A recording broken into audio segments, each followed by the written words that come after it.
পরের দিন ছিল অরণ্য ষষ্ঠী, তাই আগের দিন বিকেলে চলে গেছিলাম বাজারে অরণ্য ষষ্ঠীর কিছু বাজার করতে।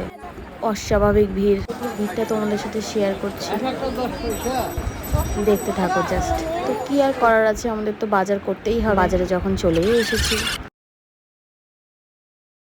তো তারপর এই ফলের দোকানে চলে আসলাম, এখানেও দেখছি বিশাল ভিড়। তারপরে ফল কিছু কিনে নিয়ে বাড়ি চলে আসলাম।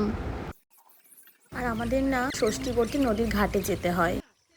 দেখো ভিউটা, এই যে সবাই যে যার মতন স্নান করছে নদীর ঘাট, আর আমি কিছু ভিডিও করে নিলাম। বাড়ি এসে দেখছি ঠাকুর মশাই অলরেডি চলে এসছে।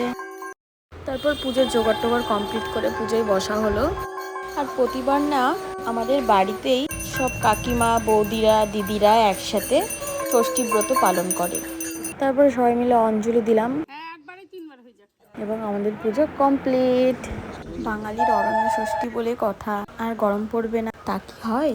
তো গরম ভালোই ছিল, তাই পুজো শেষ করে ড্রেস চেঞ্জ করে চলে আসলাম। আর কিছু কাজও ছিল, সেগুলো একটু করলাম। আর সবাইকে প্রসাদও দেওয়া হয়ে গেল। এখন সব গোছানোর পালা, তাই একটু গুছিয়ে নেওয়া হচ্ছিল সবকিছু। জানো তো, যেই মুহূর্তেই আমাদের ষষ্ঠী ব্রত পালন করা হলো তার কিছুক্ষণ পরেই না বৃষ্টি নেমে গেছিল।